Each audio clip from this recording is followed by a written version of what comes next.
नमस्कार, मेरा नाम मेघा कुमारी है। आज मैं कक्षा 9वीं का जीव विज्ञान बायोलॉजी में इम्प्रूवमेंट इन फूड रिसोर्स के बारे में बताने जा रही हूँ।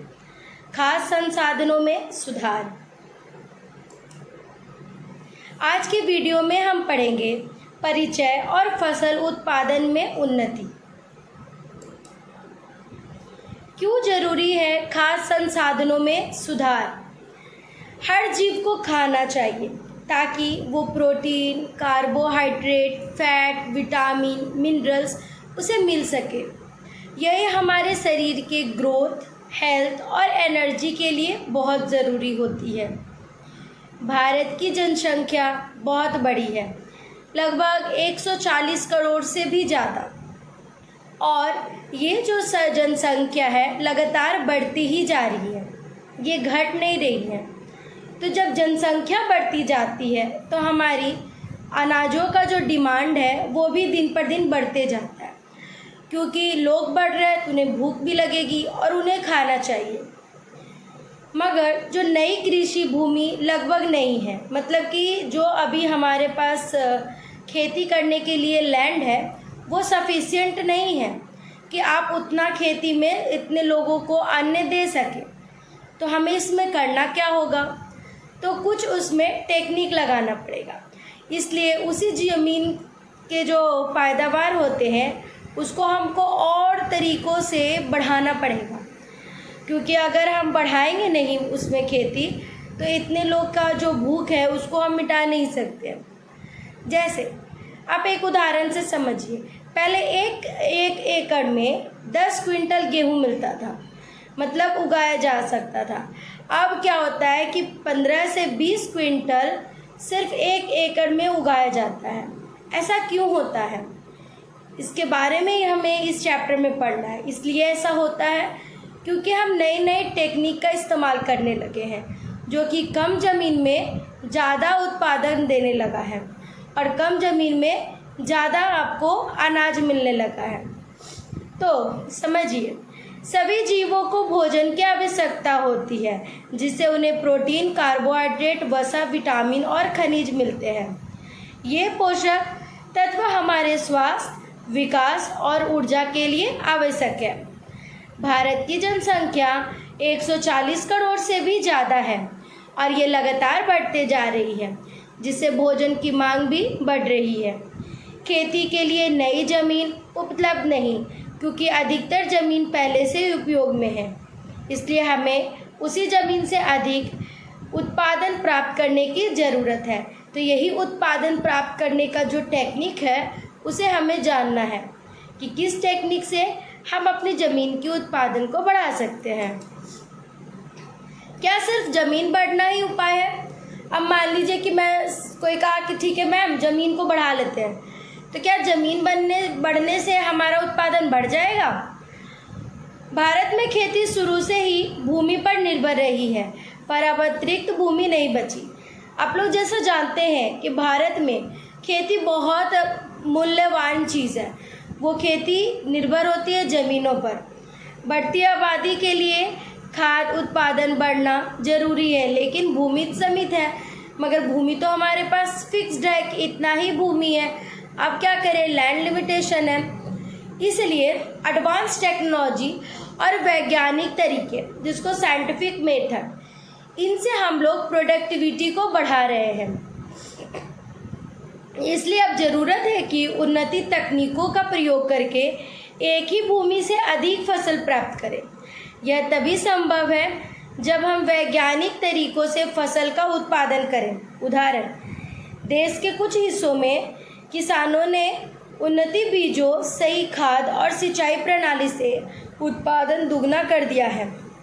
जैसे कि आप समझ सकते हैं, जब हम इम्प्रूव्ड सीड और एक तरह से बैलेंस फर्टिलाइज़र का इस्तेमाल करेंगे और मॉडर्न इरिगेशन, ड्रिप स्प्रिंकल, ये सही तरह की अगर हम बुआई करते हैं, सही टाइम पे बुआई करते हैं, तो वहाँ पर जो हमारा खेत का उन्नति है, उत्पादन है, वो ज़्यादा से ज़्यादा होगा। फसल उत्पादन बढ़ने के प्रयास, अब तक की प्रगति।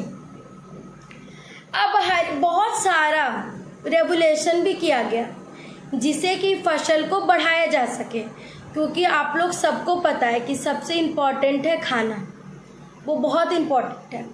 जितना आबादी रहेगा उस हिसाब से हमें फूड का रिक्वायरमेंट बढ़ेगा।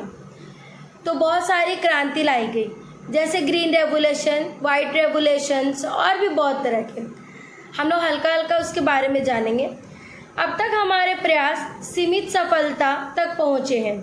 हरित क्रांति, ग्रीन रेवोल्यूशन से फसल उत्पादन बढ़ा और श्वेत क्रांति, वाइट रेवोल्यूशन से दूध उत्पादन में वृद्धि हुई, लेकिन इसके लिए हमें पौधारिकता और संसाधनों पर निर्भर रहना पड़ा, जिससे पर्यावरण पर भी असर पड़ा। हरित क्रांति से पंजाब और हरियाणा जैसे राज्यों में गेहूं और धान की उपज बहुत बढ़ गई, लेकिन ज़मीन की उर्वरकता पर असर पड़ा। जैसे हरित क्रांति क्या हुआ, इसमें जो गेहूं, धान जैसी जो फसल है उसका उपज तो बहुत बढ़ गया, क्योंकि इसमें हम लोग हाई यील्डिंग वैरायटी का सीड डाले, फर्टिलाइजर डाले, इरिगेशन आया तो बहुत बढ़ गया।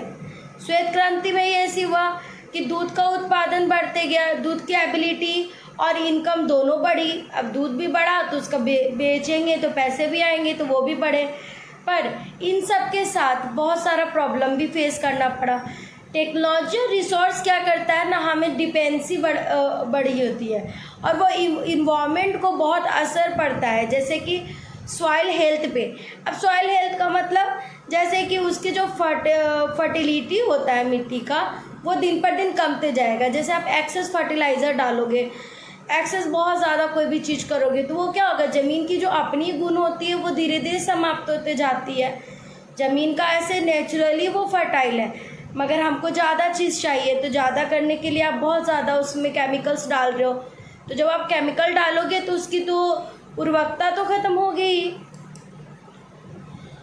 इसमें कुछ पिक्चर्स है, ये विभिन्न प्रकार के जो फसलें हैं उनके बारे में दिया हुआ है, अब देख सकते हैं। उत्पादन बढ़ते समय पर्यावरण का ध्यान क्यों? अब उत्पादन बढ़ रहा है, हम लोग को तो पहले यही चाहिए था ना कि हम लोग को प्रोडक्शन बढ़ाना था, तो अब पर्यावरण का टेंशन क्यों लेना। नए तरीकों से फसल उत्पादन बढ़ते समय प्राकृतिक संसाधनों की रक्षा भी करनी चाहिए। अब ऐसा तो नहीं है ना कि एक चीज़ से बढ़ा देंगे और दूसरा चीज़ को लॉस कर देंगे, क्योंकि पर्यावरण भी हमारे लिए बहुत इम्पोर्टेंट है। अब जब खेती करते हैं तो आप देखे होंगे कि हम लोग बारिश के लिए पर्यावरण पे डिपेंड होते हैं, मौसम के लिए पर्यावरण पे डिपेंड होते हैं। तो अब बहुत ज़्यादा एक्सेस चीज़ों का इस्तेमाल करेंगे तो हमारा पर्यावरण भी दूषित होगा। अगर हम ज़रूरत से ज़्यादा रसायन, पानी और मशीन इस्तेमाल करें तो पर्यावरण को नुकसान पहुंचता है। इसलिए फसलों और पशुपालन में संतुलित और कीटनाशु सस्टेनेबल तरीके से अपनाने की ज़रूरत है। यदि कोई किसान बहुत अधिक उर्वरक इस्तेमाल करता है तो पैदावार तो बढ़ती है, लेकिन उससे उसकी भूमि और जल स्रोत प्रदूषित हो जाता है। अगर हम ज़्यादा केमिकल ज़्यादा डालेंगे, ठीक है, और पानी का भी ज़्यादा इस्तेमाल करेंगे तो मिट्टी और पानी दोनों प्रदूषित होगी। आपको तो पता है ना कि मिट्टी ऑब्जर्व करता है, अब पानी हमारे धरती के अंदर होता है, तो अब कुछ भी फर्टिलाइज़र डालेंगे तो मिट्टी ऑब्जर्व करेगा तो पानी भी दूषित होगा। इसलिए हमको सस्टेनेबल फार्मिंग करना है। सस्टेनेबल फार्मिंग इसलिए ज़रूरत है कि ऐसा फार्मिंग करो जिसमें हमें नुकसान नहीं हो, ठीक है। और इसलिए ज़रूरी है कि fertilizer, integrated nutrient management, water saving, irrigation और सॉइल कंजर्वेशन को ध्यान में रखते हुए हमें सारा काम करना है। जैसे आप उदाहरण से समझो कि आप बहुत ज़्यादा फर्टिलाइज़र डाल दे रहे हो जहाँ पर आपने खेती की है, तो वहाँ पर आपका प्रोडक्शन तो बढ़ जाएगा, मगर सॉइल की फर्टिलिटी धीरे धीरे कम जाएगी। ग्राउंड वाटर भी पूरी तरह से दूषित हो जाएगा, आप पी नहीं सकोगे, वो पानी बर्बाद हो जाएगा अगर आप उसको सब पाइप से निकालोगे। इसलिए हमें सब कुछ बैलेंस करके चलना है कि हमको इतना अगर पैदावार चाहिए तो इसी तरह से हमें पानी का इस्तेमाल भी करना है, फर्टिलाइज़र का इस्तेमाल करना, मशीन का इस्तेमाल करना है। अब ज़्यादा मशीन यूज़ करोगे, वो सब क्या से फ्यूल से जलती है, फ्यूल से जलेगी तो फ्यूल जलेगा तो इन्वायरमेंट हमारा दूषित होगा।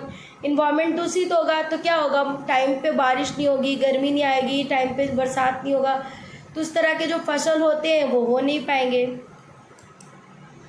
खाद खाद्य उत्पादन बढ़ाने के 2 क्षेत्र। भारत में खाद्य पदार्थ 2 मुख्य स्रोतों से मिलता है। जो भारत में खाद्य 2 स्रोत से बेसिकली मिलता है। पहला हमारा है क्रॉप, जिसको हम लोग बोलते हैं फसलें। दूसरा है पशुपालन, एनिमल हस्बेंड्री। इन दोनों क्षेत्रों में सुधार लाकर ही हम भोजन की प्राप्त आपूर्ति कर सकते हैं। फसल उत्पादन और पशुपालन दोनों में विज्ञान और तकनीक का सहारा लेकर गुणवत्ता और मात्रा बढ़ाई जा सकती है।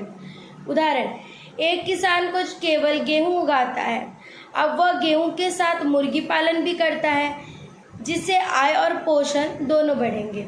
जैसे अब आप समझिए कि जो हमारे फसलें हैं और एक पशुपालन, एनिमल हस्बेंड्री में आता है।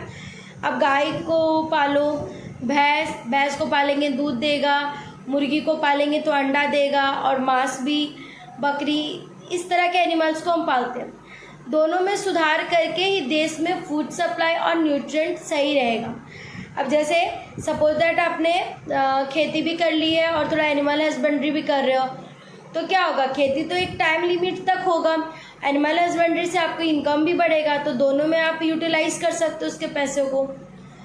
किसान गेहूं के साथ पोल्ट्री फार्मिंग करे तो इनकम और प्रोटीन अवेलेबिलिटी बढ़ती है, जिससे उससे दोनों चीज़ का बरकत होता है।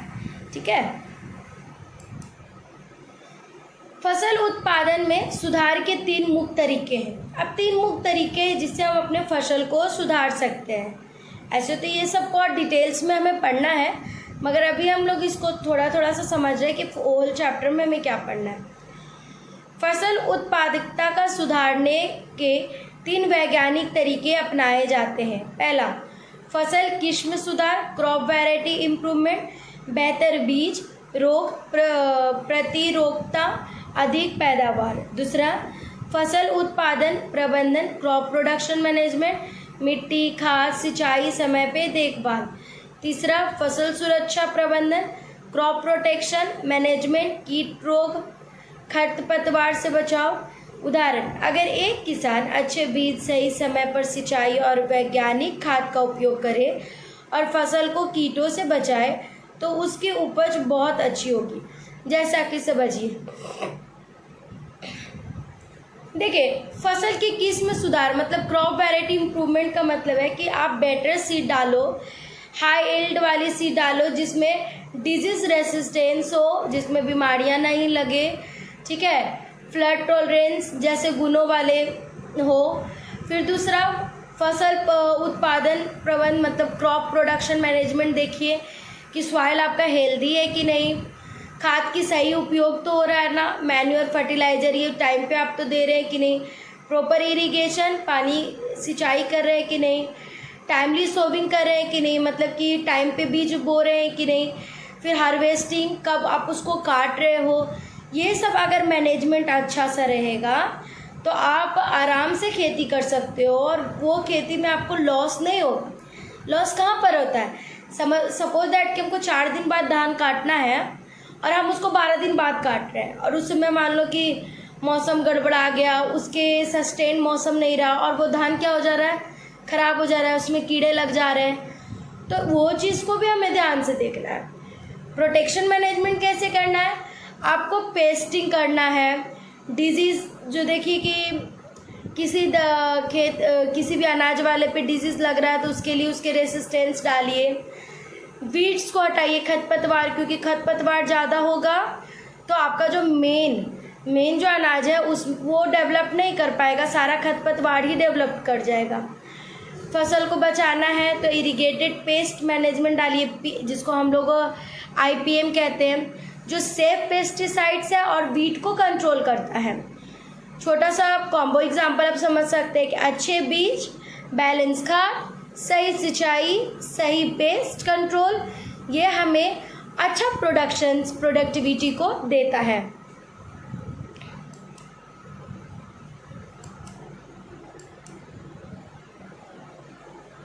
अगली वीडियो में हम क्या पढ़ेंगे, किस्मों में सुधार।